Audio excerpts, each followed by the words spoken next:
좋으신 하나님이 주시는 은총과 평화가 사랑하는 여러분들과 함께 하시기를 빕니다. 오늘은 성령 강림 후 제3주이면서 환경 선교 주일입니다. 하나님은 하나님의 형상을 따라 창조되어진 인간을 에덴에 살게 하셨죠. 그러면서 그것을 경작하며 지키라 명령하셨습니다. 이 명령은 모든 것을 임의대로 해도 된다라고 하는 명령이기도 하지만, 그렇다고 해서 무조건 임의대로 해서는 안 된다는 의미도 있었습니다. 인간들은 이 경작하다라고 하는 단어를 개발과 발전이라고 하는 명목하에서 피조 세계를 마음대로 임의대로 할 수 있다로 착각했습니다. 그러나 이 경작하다 안에 숨겨진 본래의 뜻은 섬기다, 사랑하라입니다. 하나님이 사랑하신 피조 세계를 사랑하고 돌보면서 아름답게 가꾸라는 것입니다. 경작하며 이 지키라고 하는 명령은 인간이 피조되어진 모든 것들 중 최상위에 위치함이 아니라 모든 피조 세계 하나하나와 우리 모두가 연결되어 있음을 일깨우는 명령으로 주어졌습니다. 특권이 아닌 책임이고 사명입니다. 우리가 피조 세계를 돌봐야 하는 이유는 앞으로 닥치게 될지 모르는 재앙과 재난에 대한 두려움 때문이 아닙니다. 하나님이 기뻐하셨고 사랑하신 이 세상이기에 우리가 하나님과 관계하듯이 세상을 우리는 대할 수 있어야 합니다. 이것을 창조의 부르심에 응답하는 삶이다 할 수 있습니다. 지구 한쪽에서는 유례없는 뜨거운 날이 지속됩니다. 다른 한편에서는 겨울 폭풍이 쉴 새 없이 휘몰아치면서 눈이 내리게 합니다. 어떤 곳에서는 하늘에 구멍이라도 뚫린 듯 비가 멈추질 않습니다. 다른 곳에서는 가뭄으로 인해 이 비 한 방울이 간절합니다. 기후 위기는 이제 기후 재앙으로 그 얼굴을 바꾸었습니다. 지구는 급속도로 망가지고 있고 또 파괴되고 있습니다. 환경학자들은 지구가 이미 임계점에 도달했다 경고합니다. 탐욕에 물든 인간들이 피조 세계를 임의대로 마음대로 한 결과입니다. 몇 년 전부터 환경 문제는 경제 발전 또 외교 안보만큼 전 세계 국가들의 가장 중요한 이슈로 떠올랐습니다.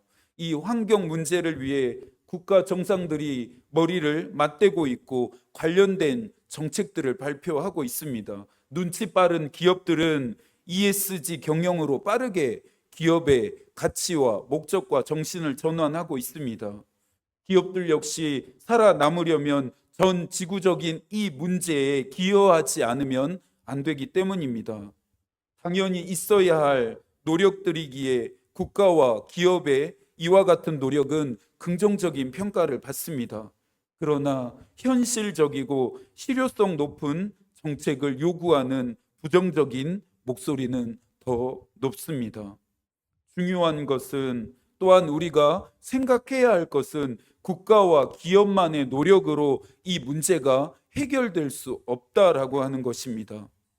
하나님이 창조하신 이 피조 세계를 경작하고 지키는 일은 정책이 아닌 정신이 되어야 하고 계획이 아닌 가치가 되어야 합니다. 감리회가 환경 선교주의를 제정하고 지키는 이유입니다. 교회와 그리스도인은 이 세상을 어떤 정신, 어떤 가치로 대하면 좋을까요? 생태 영성, 창조 영성입니다. 탐욕의 노예가 되어 하나님이 창조하신 이 세상을 마음대로 하는 것이 아니라 에덴의 청지기로서 하나님이 창조하신 이 세상을 아끼고 돌보며 아름답게 지키고 관리하는 것입니다. 피조 세계를 인간의 수단과 도구로 삼지 않고 그대로의 있음을 존중하며 함께 더불어 평화롭게 공존하는 길을 모색해야 합니다. 올해 우리 교회의 표어는 하나님이 주신 은총을 골고루 나누는 입니다.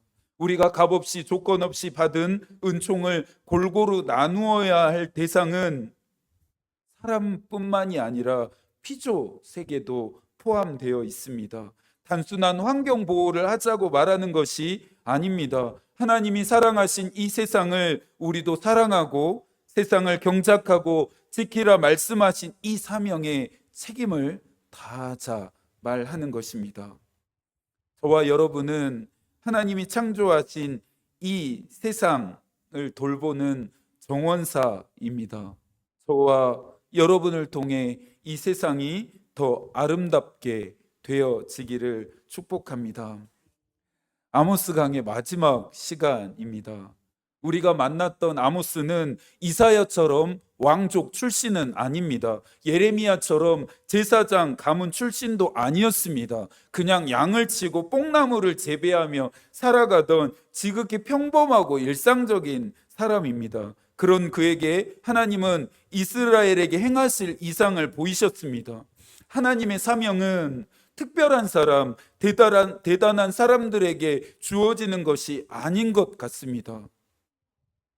그러니 사명은 능력적인 측면으로 고려될 것이 아니라 관계적인 측면에서 생각해야 합니다. 바로 사명을 주는 자와 사명을 받는 자 간의 관계입니다. 하늘의 사명은 누가 주시는 것입니까? 하나님입니다. 하나님이 이 주시는 사명은 누구에게 주어집니까? 사람입니다. 이것에 대해서는 한 가지를 더 질문해야 하는데요. 그렇다면 하나님의 사명은 어떤 사람에게 주어지느냐입니다. 조금 전에 말씀드렸던 것처럼 특별한 사람, 대단한 사람이 아니라 하나님이 주시는 사명이 무엇이든지 간에 기꺼이 순종하려고 하는 마음과 태도를 가진 사람입니다. 그런 사람에게 하나님은 하늘의 사명을 지워 주십니다. 이 마음과 태도를 가진 사람에게 하나님의 사명이 주어진다는 말입니다. 보네퍼는 세상 안에서 세상과 분리되어 그리스도의 대리적 사명을 교회와 그리스도인이 감당해야 한다라고 말합니다. 아모스는 자신이 예언자가 되기에 부족하다는 것을 잘 알았습니다. 하지만 인간적인 평가에 매몰되지 않고 하나님이 보이신 이상을 가지고 이스라엘을 향해 나아갔습니다. 대리적 사명을 감당합니다. 짐을 운반하는 자라는 그의 이름의 뜻처럼 하늘의 뜻을 이스라엘로 운반합니다. 하나님은 능력으로 하나님의 일을 하셨고 아모스는 순종으로 예언자로서의 일을 합니다. 심판 아래에는 하나님의 사랑이라고 하는 거대한 지류가 흐릅니다. 하나님의 사랑이 전제된 심판의 경고는 구원이라고 하는 희망을 보게 합니다. 무거운 심판이 또 무서운 심판이 이스라엘의 겨울 폭풍처럼 휘몰아쳤습니다. 모든 것이 무너졌습니다. 모든 것이 파괴되어졌습니다. 모든 살아있는 것들의 생명이 끊어지게 됩니다. 하나님이 이스라엘을 누르시고 밟으신 결과입니다. 아모스서가 단순하게 권선징악의 교훈을 가진 이야기였다면 오늘까지 9주간의 시간 동안 우리가 아모스서를 읽고 묵상해야 할 이유는 없습니다. 아모스서는 하나님이 이스라엘을 얼마나 뜨겁게 사랑하시는지에 대한 이야기입니다. 자신으로부터 돌아서서 돌이키지 않는 이스라엘을 향한 하나님의 애끓는 기다림의 이야기입니다. 이스라엘을 향한 이 사랑과 이 기다림은 고요한 이 아침 하나님의 말씀에 귀 기울이고 있는 저와 여러분을 향한 말씀입니다. 하나님이 여러분을 얼마나 사랑하시는지 경험하고 있으신가요? 여러분을 향한 하나님의 마음과 잇대어지고 있으신가요? 웨슬리는 노년의 친구였던 엘리자베스 리치와 대화를 나누면서 하나님의 사랑은 인간이 가질 수 있는 지고의 열망이고 영광이다라고 말합니다. 이 세상에서 하나님의 사랑보다 더 깊고 더 좋은 것은 존재하지 않음을 웨슬리는 경험했기 때문입니다. 여러분, 누군가에게 사랑받고 계시죠? 사람들에게 받는 사랑도 우리의 삶에 큰 의미가 있습니다. 그런데 하나님의 사랑이라면요, 하늘과 땅을 만드시고 다스리시는 그 하나님의 사랑을 받는다면요, 우리를 구원하시는 그 하나님의 사랑을 내가 받고 있다면요, 우리를 구원하시려고 그의 아들을 십자가에 달려 죽게 하신 그 사랑을 오늘 내가 받고 있다면요, 하나님의 사랑은 삶의 의미를 깨닫게 하는 정도가 아닙니다. 우리를 존재하게 하는 근원입니다. 우리를 살아가게 하는 힘입니다. 아모스서의 마지막 장을 묵상하면서 무엇보다 여러분들을 사랑하시는 하나님과 만나게 되시기를 축복합니다. 오늘의 본문인 9장의 내용은 아모스가 보게 된 마지막 환상인데요, 1절입니다. 함께 읽어볼까요? 내가 보니 주께서 제단 곁에 서서 이르시되 기둥 머리를 쳐서 문지방이 움직이게 하며 그것으로 부서져서 무리의 머리에 떨어지게 하라. 내가 그 남은 자를 칼로 죽이리니 그 중에서 한 사람도 도망하지 못하며 그 중에서 한 사람도 피하지 못하리라. 아모스는 제단 위에 서 계신 하나님을 봅니다. 이전의 환상들을 보이신 후에 하나님은 아모스에게 네가 무엇을 보느냐고 물으셨습니다. 그런데 마지막 환상은 하나님의 질문 없이 일방적으로 실행됩니다. 이스라엘을 향한 심판을 확정했고 그 뜻을 절대 돌이키지 않으시겠다라고 하는 하나님의 분명한 의지입니다. 제단 위에 서신 하나님은 제단의 기둥의 머리를 칩니다. 건물을 지지하는 기둥의 머리를 치는 것이 얼마나 위험한 일인지 우리는 잘 알고 있습니다. 기둥의 머리를 치면 건물이 흔들리다 붕괴될 수 있음을 우리가 알기 때문입니다. 그 아래 사람이 있다면요, 살아남기가 쉽지 않을 것입니다. 하나님은 정의와 공의를 잃어버리고 심판의 경고 앞에서도 돌아서거나 돌이키지 않은 이스라엘의 머리 위에서 제단이 부서지고 무너져 내리게 하겠다 말씀하십니다.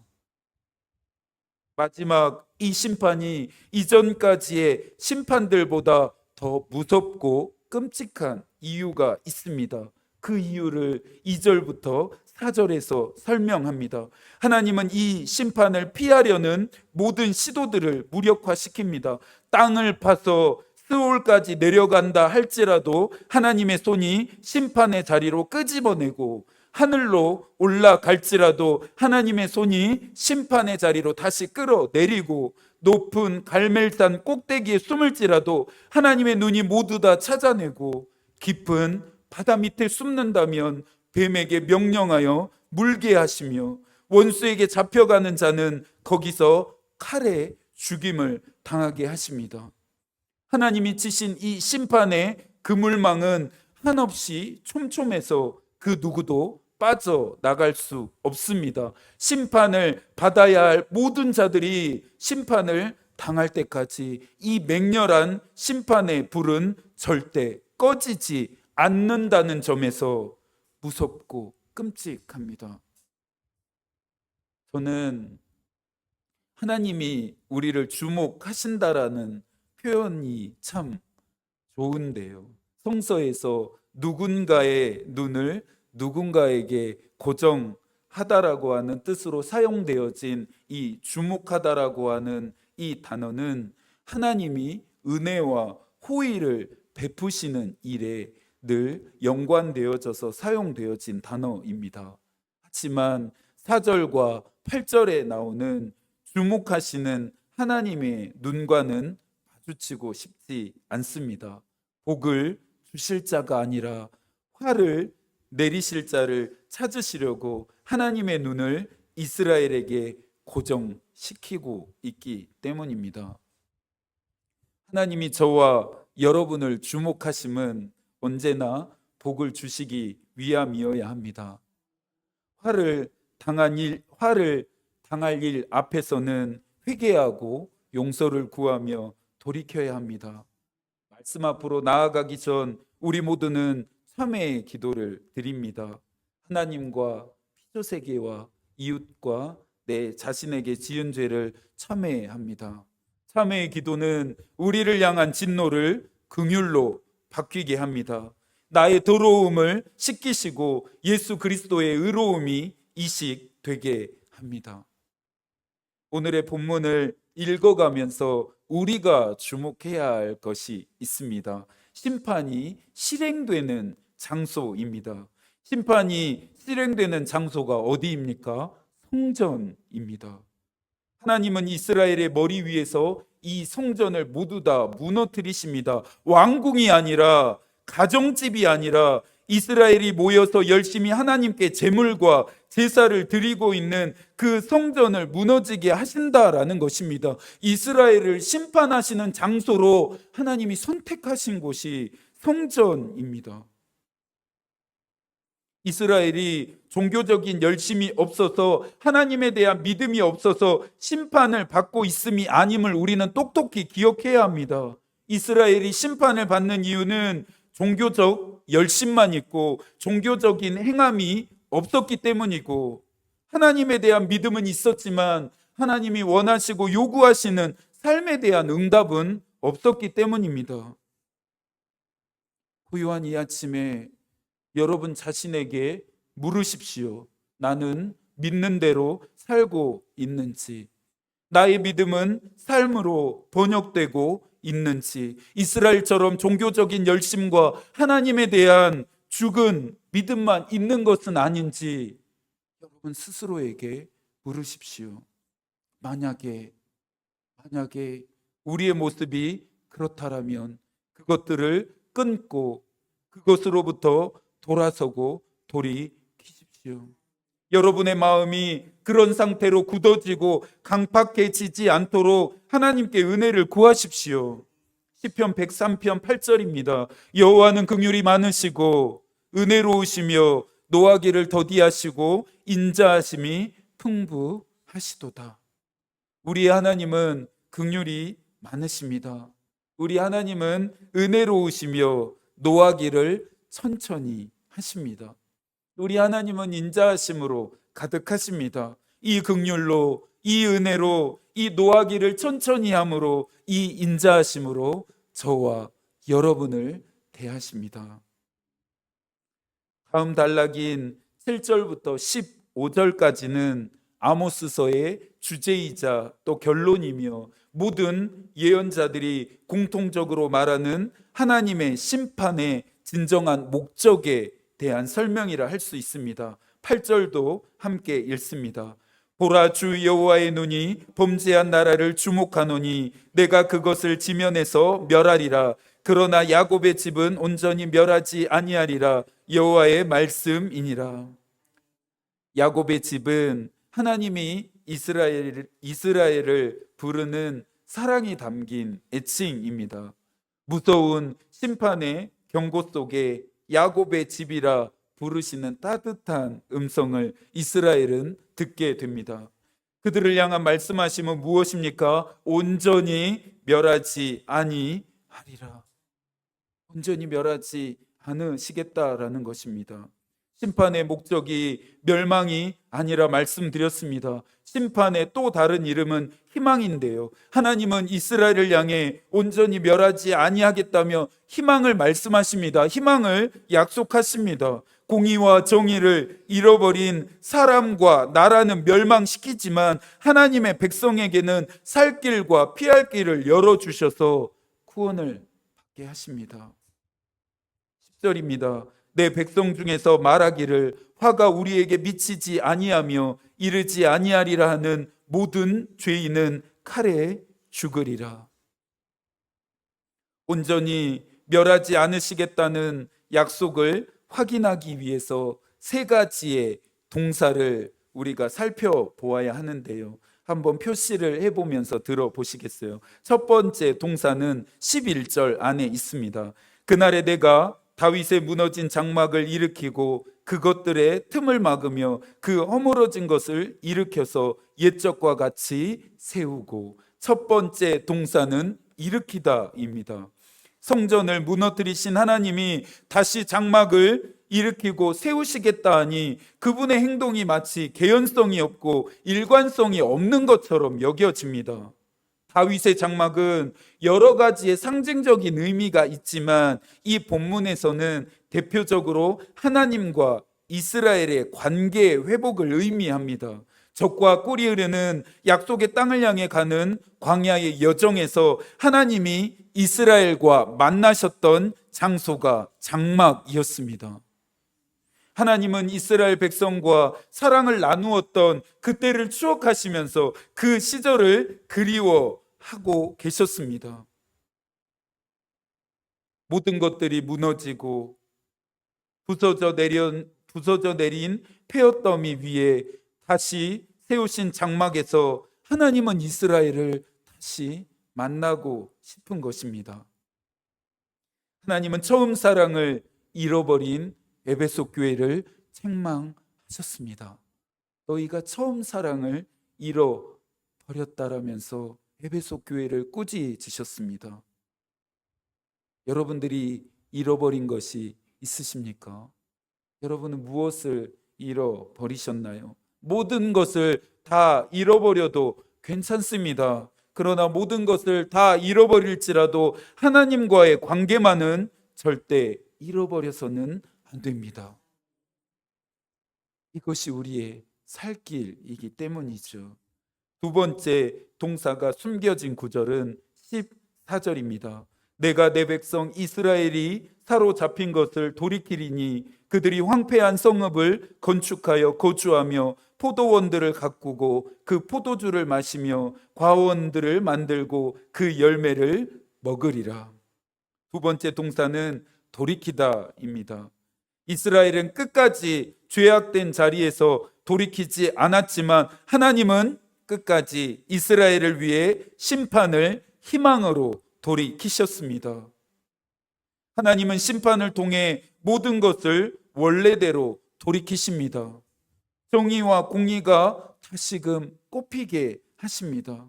하나님의 이 돌이키심은 심판의 본복은 아닙니다. 이스라엘은 정의와 공의를 잃어버리고 하나님의 명령에 순종하지 않음으로 심판을 받고 쫓겨나고 사로잡혀 가게 됩니다. 하지만 하나님은 내 백성인 이스라엘을 다시 부르셔서 돌아오게 하실 것입니다.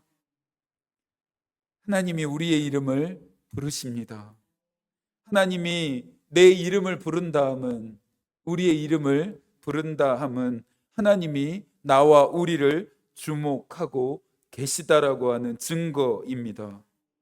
누구든지 주의 이름을 부르는 자는 구원을 얻게 된다 약속하셨습니다. 하나님의 이름을 부르십시오. 바디메오처럼 그분의 이름을 불러서 그분이 주시는 은혜와 복을 얻으십시오. 마지막 동사는 15절에 있는데요. 함께 읽겠습니다.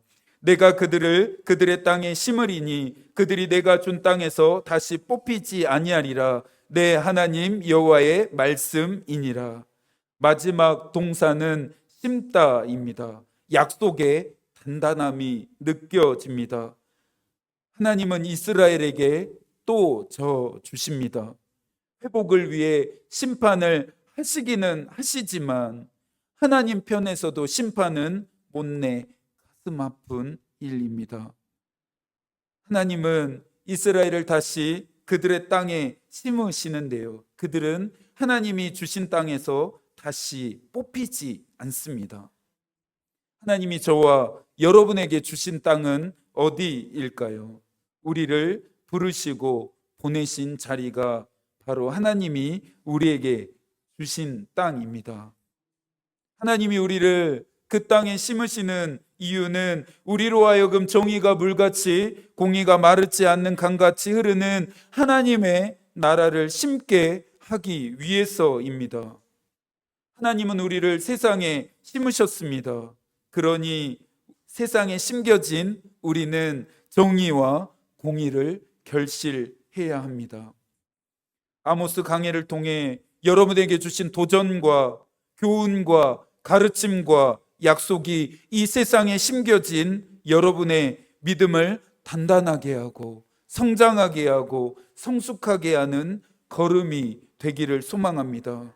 개인적인 구원에만 만족하지 않고 하나님으로부터 위대한 일을 기대하고 하나님을 위해 위대한 일을 시도하는 우리와 또 우리 교회가 되기를 소망합니다. 하나님이 지워진 사명의 무게를 감당하면서 이 세상에 하나님의 뜻이 이루어지게 하는 예언자적인 삶을 사는 저와 여러분이 되기를 바라며 이 한 주도 하나님이 여러분과 함께 하시기를 기도하겠습니다. 하나님의 마음이 우리의 기도가 되고 하나님의 뜻이 우리의 길이 되기를 빕니다. 아멘.